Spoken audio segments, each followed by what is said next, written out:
Hello everyone, this is Matt with the Grappling Podcast, and in this week's episode, Levi and I brainstorm on an idea that might help with the formation of building a solid game. So the idea we explore is checkpoints and base camps, and honestly, the idea evolves a bit over the course of this episode, but I really do think it ends up in a better place than where it started. So if you're interested in learning about ways to think about positions and different connections when you're playing jiu-jitsu that can help you build a grappling game, this episode is for you. Also, towards the end of the episode, our friend Forrest pops in to say hi. So we recorded this right before training. All right, without further delay, here is our episode on base camps and checkpoints. Are you now? Yeah, no, I am. Okay. Nope, yep, no. Base camp, 3 points, go. Yeah. Base camp. Yeah. All right. In 3 minutes, we're going to do this podcast. Matt and I talked a little longer than we were expecting Yeah. prior to this. That's okay. I think this will be a short but sweet episode. There we go. I like that. Yeah. Very direct, folks. Short but sweet. You know, you could say this is like a base camp for future topics. Oh, Jesus.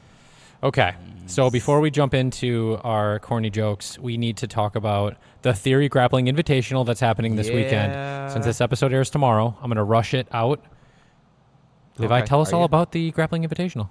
We got about 11 or 12 matches. Oh. Wow, thanks to the crowd. It's fun. I like having a little bit of a platform for people to be a little bit more highlighted with their grappling prowess. It's kind of a thing that I almost selfishly like having for my own members to like watch a little bit more. I should say high-level jiu-jitsu, but jiu-jitsu performed in just a different light, I would say, a little different intensity or for keeps, as it were. Plus, we got a couple of members here that are competing in it as well. Matt and Eileen are going to be judging it as well. Judging hard. Sounds like we're going to be like, oh my God, look at the rash that's guard. ridiculous. I got to tell Eileen that. Let's be really judgy. So they'll be judging. But yeah, so basically just an event that it's single matches. So it's not like a bracket where... Would you say it's dual style? Dual sounds cooler. They start back to back and they take paces away. Yeah, that'd be funny. That'd actually be funny. I could do that. I could do like a John Wick. Oh, like spoilers. So I'm about to tell you John Wick 4. Yeah, the fourth one. Spoilers? Yep. It's not really a huge spoiler, but they're basically about to duel, but each, not like before, but it's basically like the day before, and they have like cards on the table, and they have to flip cards, and then it's like whatever number is higher than that person gets. So if the guy said weapons and they're like knives or pistols, so John flipped and he got like 12, and the other guy flipped and got 21. So he got... Yeah, he got the selection. Yeah, selection of it. That'd be kind of cool. Imagine if that, where you're like, where do you want to start? This or this? And you'd flip it, and then whoever got higher got to start. A dual format. Yeah. That'd be interesting. And then you could be... like 3 things. I don't know. Like something unique or something like that. Position, grips, upper body grips, lower body grips. Or something where it's like just get screwed in that. Submission or something like that. Or I don't know. Or yeah, the submission you have to do. Yeah, like a duel. Or like the other person has to do. I was thinking order that you both. Be like, that's only allowed. Rear naked choke. So that's like weapons. Yeah. Yeah. Rear naked choke. Or strangles. You have a category, right? Yeah. Strangles only, or only arm bars or shoulder locks or something. Yeah, they didn't have it where they both agreed. Like, hey, I want knives too. Yeah. I'm cool with that. But anyways, so it's single event or single matches, 10 minutes apiece. So it should be a pretty fun day. Pretty more relaxed. The other event I had was like 26 matches. Yeah, which that was just a monster. Like it was huge event. It was a lot. That was awesome to manage. So it was fun. This one's a little bit Levi more gave chill. away a lot of money. Yeah, I was not liking it. Like I thought it'd be a little harder, and then it's like the first match, second match, third match. I was like, oh boy. So everyone listening, Levi pays a bounty of $50, right? If you get a submission. Mm-hmm. Yeah, so if you get a sub, and it's free to compete, Yeah. and you get a medal as well too. So basically, flipping the event format on its head. Instead of like paying to basically win nothing, a $5 medal, you get paid to win. You get paid to perform. But I'm just a big proponent of having good, healthy competition. So I made the couple. I'm basically like a mama bear over the situation. So people have saw me referee. So I'm just basically watching to see if people are intelligently defending themselves. That if I notice someone's arms fully extended and I'm can see that there's nothing happening, I might just tap them and be done. Yeah, if they're not like wiggling back and forth. Yeah, I might just call it at moving. the point. But one match I had particular that both people were playing leg locks, and it was like for 30 or 40 seconds, and then one guy got the other guy in a toe hold. That was and crazy. And there was 2 seconds left or whatever. Oh, no, that was a different one. Okay. This is like the very first Grappling Invitational. And the guy had it tight, and I'm just going, well, you're going to decide right now if you want to tap right now, because they both were purple belts. Okay. So I was just like, you kind of know what you're in for right now. And the guy basically yelled to get himself out of a toe hold. Like he just straightened out his foot and yelled through it. Now, previously that would have been a tap. If you have to yell, if you make a verbal sound, beyond a we're not generalized powerlifting grunt here, bro. But if you're making a sound, like if you're going like to get out of something, like it shows that there was pain and damage caused. So they say sometimes a verbal yell is considered a tap. So I didn't know that. That was a lesson for me. But I basically treat them like adults at that point, at purple belt. Like, leg locks. You were in the exchange. You both were doing it. Like, you decided at that point. So, but I'm watching for intelligence going on. So I'm watching awareness. It sounds like you want both parties to be safe. Yeah. We want good matches. Yep. Right? Fun. You work really hard on trying to pair people up that'll be a good match. Yeah, even styles. Like if I know the people themselves too, it's like if there's appropriate matchups, like I'll try to get the ones that will have the best styles. Like Jordan's got a good one. I think the guy that he's up against is more of a guard player. Oh, that'll be cool. That'll test a lot more of the jiu-jitsu element of it. Classic like UFC style, right? Hunter and Sam Lumens would be a good one too. So nice. there's some good style matchups at that point as well. So I'm looking forward to it. Should be fun. I'm excited. 10 or 11 matches or like somewhere around there. Like it's just fun just to hang out. I get the best seat in the house.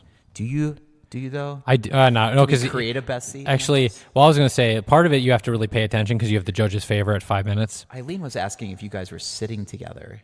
Well, that'd be funny if we did commentary like we talked about. It like, just would get weird. This one's not going to work for that, I don't think. No, we'd have to live stream it.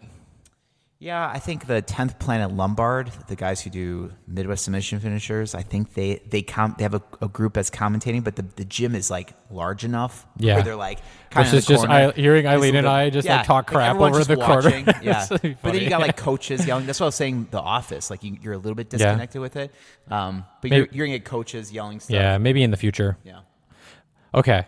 Let's see. So today's topic, it's like I said, it's gonna be a quick one. It's the topic of what we were calling base camps. Yes, base camps. And the whole idea of a base camp, we're using like the mountaineering style of it, is that from my understanding, I'm not a mountaineer, but I did meet Ed Viesters though. That was pretty cool. I don't know who that is. He's the first American, I think, to solo without oxygen all the 14 largest peaks. Wow. Really nice guy. He didn't take a single breath. That's a good dad joke. Well, I don't know. No, you don't bring air with you. You don't bring air with you? Like, yeah, guys will bring tanks of air. Oh, sure. He did without it. Okay. But he was actually a very risk-averse guy, which was interesting. I'll tell about that on maybe a different podcast. Okay. But as you're climbing certain really large mountains, you essentially have areas that you rest and let your body acclimate to the environment. I've heard that with risk aversion. Like Alex Honnold is super risk averse. I don't believe that for a minute because he's climbing without ropes. So when he was it climbed Mount or El Capitan or whatever? El Cap, yeah. El Cap, he said he climbed that thing hundreds of times with ropes. So he has like one path over. Oh yeah, and over totally. And over he and cleans over it and stuff. And I remember one quote he had said was, he's like, if I'm feeling like anxiety, something's wrong. And it was kind of an interesting thought process where he's my hands are sweating just talking about this. I know, me too.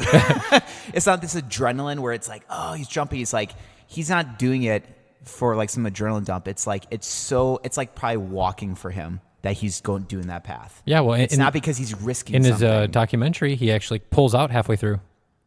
Oh yeah, it was like a nighttime or something. Yeah, he was just like, oh, you know what, I'm done. Like I don't have it today. Girlfriend. I don't know why. Yeah, she gives me bad vibes. Like she's trying to control him. Yeah, thank you. Yeah, in Free Solo. Jill. She was like, oh, she seems supportive. I'm like, no, she seems not. like she wants to like make him stop. Yeah, and then she's gonna hate it when he stops. Yeah, when he stops, like, oh, dude, you're not cool anymore. Yeah. you can't control Alex like that. Yeah, you come into it knowing he may that's die his on the lifestyle. mountain. That's his style. That's like any high risk person. Yeah. It's like that's part of their lifestyle, what they're doing. So yeah, no, like, I didn't like her. that. I think her name was Sunny. something like that. Was it? I think so too. Okay. But yeah, I was just like, look at her face at the end when he's like, maybe I'll do something else, and then she's like all grumpy about it. Like, shush. And now if they had kids together, she could be a little more grumpy about it because now you got other responsibilities. But yeah, hey, you're along for the ride in his van, lady. I don't even think that. That sounds like a pretty intense thing. But like, I think no, because if you have kids, you're deciding to have kids, and it's like, or I guess Alex. No, that should be on Alex then too. Yeah, like you're deciding to have kids. He's got a responsibility that's a responsibility now beyond himself. Yeah. Yes, I agree with that. But okay, so base camps. The reason we wanted to talk about this with jiu-jitsu is because certain positions, actually starting a jiu-jitsu match, it's pretty chaotic. There's an infinite number of things that could happen from scratch. Yeah, and Rob Bernanke had a really good point he was talking about like chaos theory and whatnot, and as we were talking, it came up with a really good visual of nodes, a base camp essentially is a place where you've funneled down. Did he say that? No, he was saying, that. It was kind of like we were having a conversation, and then he was talking about chaos theory, and I was like, in my head I imagined nodes, and then when you first start a match, you essentially have like an infinite number of nodes, and when you create a connection, those amount of nodes decrease, and it's even better the more you have a connection you want, right? And the nodes just keep decreasing to the point that you can actually kind of funnel your opponent into the direction that you want if you can pull this off correctly. But the neat idea with a base camp is that it gives you you could use the analogy of a buoy, right? Mm-hmm. Where you're just like, this is like stop one. You're trying to pass someone's guard. You're trying to... That's the buoy in the ocean, right, and whatnot. Or you could think about it as a base camp climbing the mountain. Step one is to pin this or grab that or, those types of things. Yeah, I think it's a spot where you feel comfortable that you can pause the match for a little bit. So I think that's the buoy to me was like, especially in the beginning where everything's all chaotic. Like I see it more as like an ocean versus like climbing, as it were, because it's like there's a chaoticness to it. I mean, I guess the higher up you go, there's that point where you want to be able to take a break right here. But when you're swimming in the ocean, you're like looking for that spot or like little islands. I was going to say islands, like long distance swimmer or something like that. Like you're going to this spot. And once you go here, I can take a break and then I'll be going to this. Ooh, I like that. Next spot. But yeah, so did you have some ideas of what you feel for base camps? I actually had a decent definition, I thought. Okay. An initial point of contact and control that allows you to advance your game. Yeah. What do you think of that?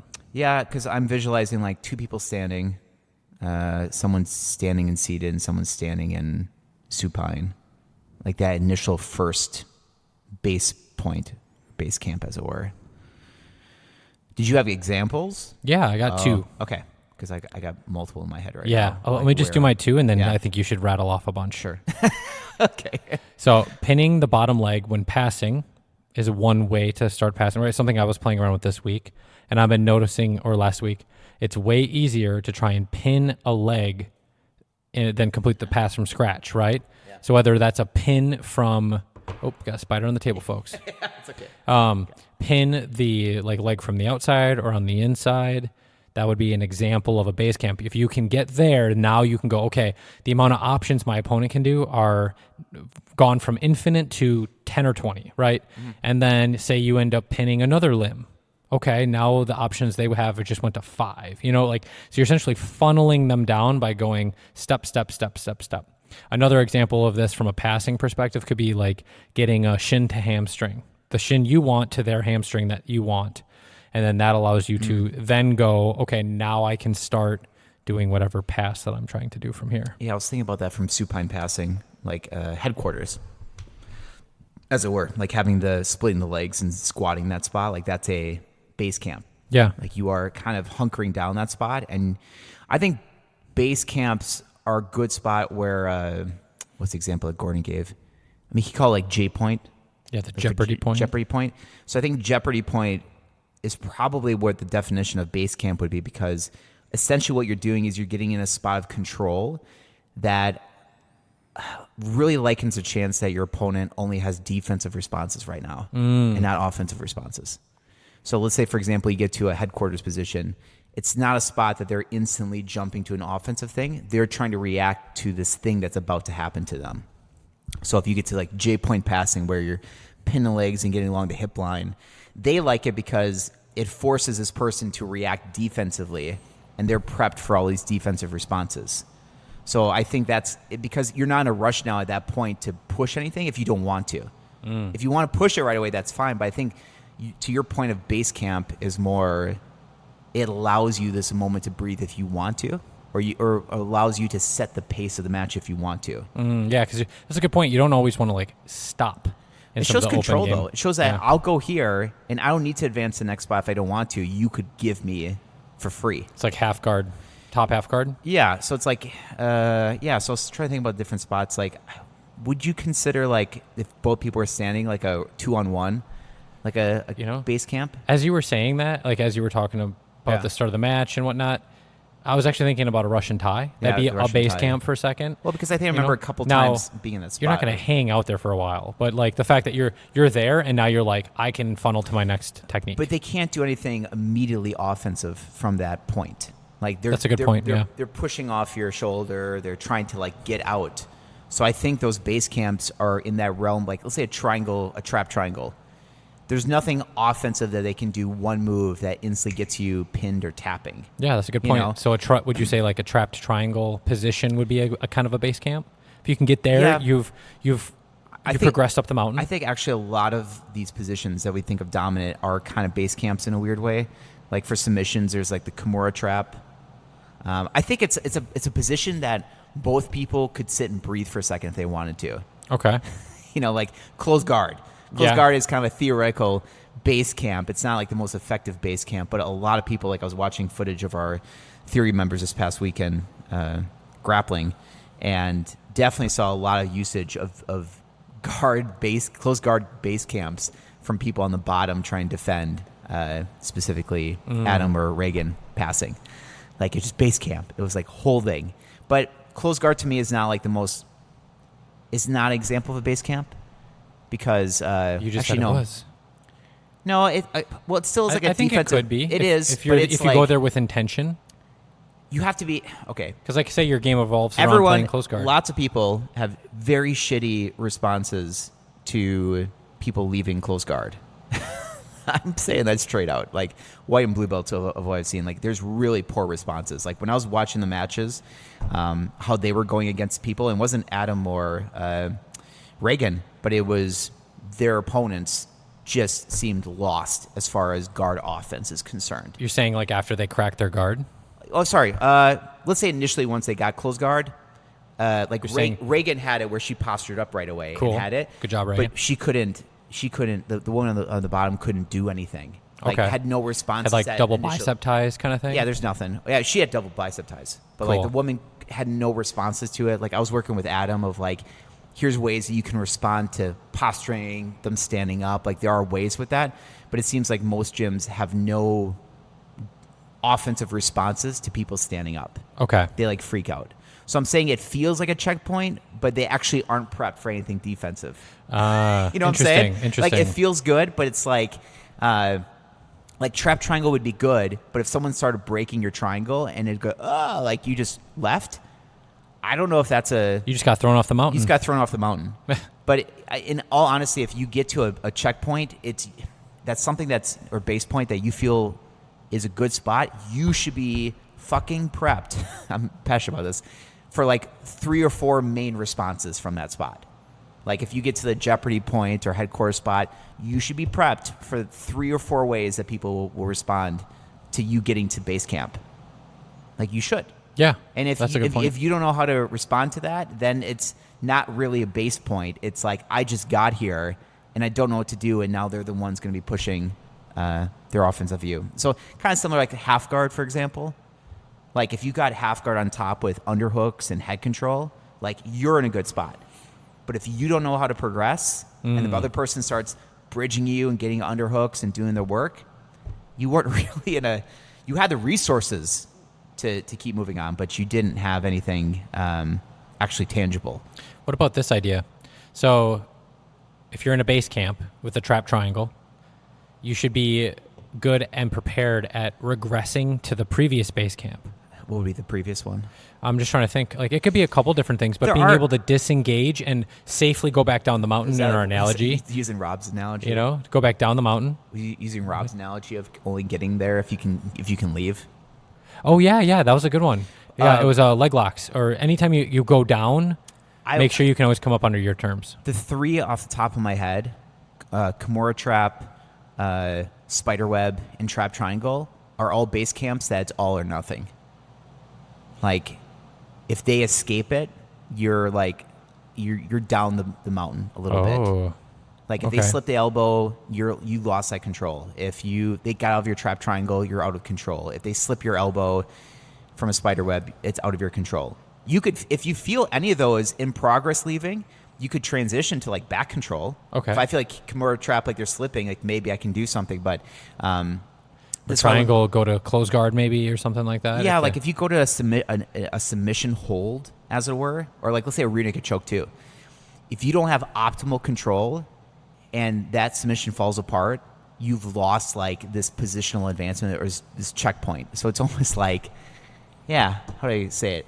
It's almost like being at a checkpoint or a base camp, and there's a branch with like a berry out on the edge, and it's like if you go out for that berry, like you better be ready to catch it, because if you can't get it, you're gonna regress. Like if you're gonna fall. Chutes and ladders, baby. Kinda, basically, but like to say you can't go for it and then be able to come back to, like it's hard to go back. Oh, so maybe you should actually build a game that allows you to regress when necessary. Back control is a good one. If people slip, you can go into mount basically, but or it's reset.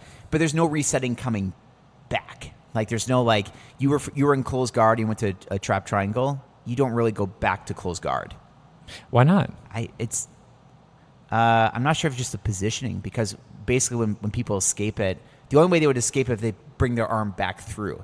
Now you're in closed guard. But they chose to regress it back to the position. But most people break it either with the connection or their hands going out. But like spiderweb is a good example. It's hard to break spiderweb and go back into mount. That's a good point. Like it's more difficult. Like you could still do it, but it's more difficult. So I would say like if you're going to that base camp, like let's say a headquarters, like you should know where you're going, because if you don't, there's a chance that they could maybe get like deep half, or they can get like some sort of entanglement off of that. So okay, let's take our concept here and let's put some framework around it, right? You think people would think that a base camp would be like pins, like mount or side control? I was thinking just any part where you can create I'm gonna go back to my definition, an initial point of contact and control that allows you to advance your game. So it's kind of like, where do you want to be? And it's more so just like a mindset, right? And people could say, well, that's just entering your game, right? But you could also go, well, yeah, but sometimes it's like I'm finding it helpful at blue belt level to think of jiu-jitsu in smaller chunks and go, okay, I'm practicing pinning the bottom leg. That's all I'm practicing right now, right? Like part of this because of my injury, and that's one thing I can do. But it's. Do you think open guards are like a base point? Oh, or have a base camp? I think so. Yeah. So for me in my head, it's just like the spot where I can get to first. And so once my rib heals, it'll be long range sweeps. That's the thing I want to focus on. I think that's what Rob calls like the engagement phase. The engagement phase. Yeah, you got to win the engagement phase. Yeah. I guess in my head, I'm thinking like, okay, if I have a hook, let's say a sickle sweep. If I have a foot on the hip and a hand on their leg, and I got my foot poised to take the sweep, that's like base camp. Like if I can just get to that spot, I'm like base camp 1, solid sweep, activate my sweep, bam, hit the sweep. All right, now I can also move into leg locks or something. You say activate sweep. Activate sweep. For some reason, the visual came in my head of that Rick and Morty where they got the weasels or whatever. What? Which one? The 5 like space. What the heck were those things? Like those, like they became like the Power Rangers type thing, like the. They're like blue, red, yellow. I remember green. this like vaguely. Yeah. I've seen this episode. Yeah, they had like different. Because like Jerry's in it too and stuff. Yeah, they're all like different parts. I just was thinking, I don't know why that one. Activate sickle sweep. Yeah, but I feel like a base camp should have the ability to hold it for like 10 seconds if you want to. Okay, I was thinking a little different. Like when I think base camp, I'm thinking a rest. I'm thinking like I can sit here and not be in a rush right now. I was thinking it's the first step up the mountain. where I go, okay, I made it to base camp 1. I have a shin pinned. What's next step? Underhook the leg. Okay. Boom, twisting it. That's base camp 2. Base camp to me sounds more like a rest. Like it's more like you're resting. That's like probably more accurate. Without I think like node. Opening node. We're making this up. We're making this up as we go, folks. Well, but it's nice a neat idea, though. It's about I creating a positive connection that's going to lead to your game. Yeah, like it's less scrambly and more like a purposeful connection, or like a this is my Step first 1 destination type of stuff. Like like a checkpoint. I think a checkpoint is Ooh, better. that might be a better way to say this. I think that's where we're going back with a check. Like checkpoint, and then there's base camps. Checkpoint is more like you blow through it. Good, we got that far. If you fall off the track, checkpoint, base camp, checkpoint, base camp. Like you're like. What if your game is just all checkpoints too? Well, that becomes like people who have a little bit like a Gary Tonin. It's just like good call. Kind of checkpoint, kind of freestyling a little bit of just grabbing whatever you can get. But yeah, I think closed guard for a lot of people are base camps. But the problem is that they're just not prepped for any defenses. So I guess, that's a good point. As we're crafting this idea as we go, that I think checkpoint is a better word for what I was thinking in terms of checkpoint 1. So as you're building your jiu-jitsu game, what's your first checkpoint? That might be something to think about. Well, we talk about like mount of like getting an arm above the head. Like if you can get that, to me that's a checkpoint versus a base camp. I mean, it's a little base campy, but it's like it at least is like organized tasks for you to accomplish. Ooh, organized tasks. Yeah. Oh, you guys got to sneeze. Go zoom tight. Thank you. But I think it's more like, okay, so base camp. All right, go. I said checkpoint. We're saying checkpoints now. We switched to checkpoints, folks. Yours is checkpoint, right? Or is mine checkpoint? No, I'm taking checkpoint. Oh, get now. him in here. I want him in here. He's gonna come in here. Wait, yours is checkpoint? Oh, I was saying base camp, but now I'm using checkpoint. I'm on the checkpoint bandwagon now. I've changed my mind. I'm on base camp mount. Mount is base camp, which is kind of funny. Mount's like a base camp. And then checkpoint's like arm above the head. That's a checkpoint. This checkpoint.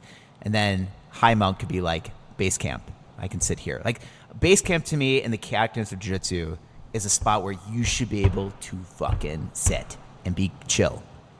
Or at least your confidence of it. Like if you have really crappy mount, it might not be so base camp for you. Like there's an avalanche coming down the mountain. But some other people may enjoy it a lot more. I don't think like X-Guard would be. Get over here, Forrest. Yeah, Forrest just came into the door. We're gonna. Is that oil you were talking about? What? You guys filming? Yeah, Nice. we're doing our very quick podcast episode. Yeah, we're wrapping it up here. We're on the air right now. We got Forrest here with us. Forrest, we've actually been talking about the idea of checkpoints in jiu-jitsu. Hello, this is Forrest. Oh, I'll get closer to the mic. Got to get even closer like this? Yeah, like there I'm you gonna go. Kiss it? Yep. Oh, wow. Pretty close. Lips right on there. Okay, what was the question? So, okay, when you are doing jiu-jitsu, Okay. all right, you're starting a match. Okay. What is the first checkpoint that you would want to get to? For me, I probably want to grab a leg, get a single leg. That's what I want. That's my Oh, checkpoint. you're both standing? Okay. Yeah, So yeah. checkpoint 1 is Yeah, just I like is heisting the leg up? Yeah, I like to stand. Well, usually I'm probably going to like a clinch Closer to the situation. mic. We'll probably start fighting for grips, grab So- me on the neck, get a... So is the grip actually the first checkpoint? I suppose if we want to be super technical. Single leg? Is the single leg? Is that base camp? I don't think so. You can't hang out there. You got to go. Yeah. You got to go once you get the I leg. wouldn't. They other sides. Sometimes it can be hard to wrap it up, and then they start, grabbing your neck and stuff like that. Yeah, So, I usually get screwed when I so I hang out suppose there. grips. I suppose got to get your handles on them. Usually, I like to try and bait them forward into me. So I'll take a step backward, get them to step forward, then grab a leg. That's what I like to do. So Okay. I suppose a clinch would be my first start standing. Okay. That would Clinch. That's where I'd start. Clinch should be the checkpoint. Interesting. Some people, it's more like double collar ties. It's the base camp. I'm good right here. Hanging out. But all right, folks, there we go. That was Forrest's idea on checkpoints. I like it. Special guest. The fact that you haven't heard us ramble here for the last 25 minutes is actually good that you arrived at the same spot that we did. It just took us a while to get there. This is good. This is good. All right, so I think we're probably wrapping it up here for the day. Levi, where can people find us? TheGrapplingPodcast.com. Where else? Grapple Pod on Xbox. Yeah. We're also on Instagram, Facebook as well, right? Apple Yes. Podcast. We're not on YouTube. We're not on X yet. Levi is going to be making an X account. And then just keep giving you things to do. I heard OnlyFans is a marketing place too. Oh. Like you people share like their lives and stuff like that. So that might be a weird sponsor. But Yeah. I've heard Too bad people Craig do Jones that. kind of like took that one. Yeah. But okay. Well, there we go, folks. There we go. Live on the air. Did you hear who the female super match was going to be? Who? At CGI? Who is it? So it's Fiona Davies Okay. and then Mackenzie Dern. That name sounds familiar. She was in the UFC. She was in the UFC, and then she 2015, I think, ADCC female champion. Nice. So I mean, they're two big names. That'll be so cool. We'll be watching it. That'll be fun. All right, folks. Thank you for tuning in. Thank you for being with us here as we work through the idea of base camps and checkpoints. Yes. I think it's a helpful framework, though, to just kind of think about your game a little bit. No, I Nothing like too it. crazy. We're just having fun with this one. Anyways, if there's any topics you would like to hear us cover, please shoot us an email at info@thegrapplingpodcast.com or DM Levi Yes. on the various platforms. And Cool. have a good one. Catch you later.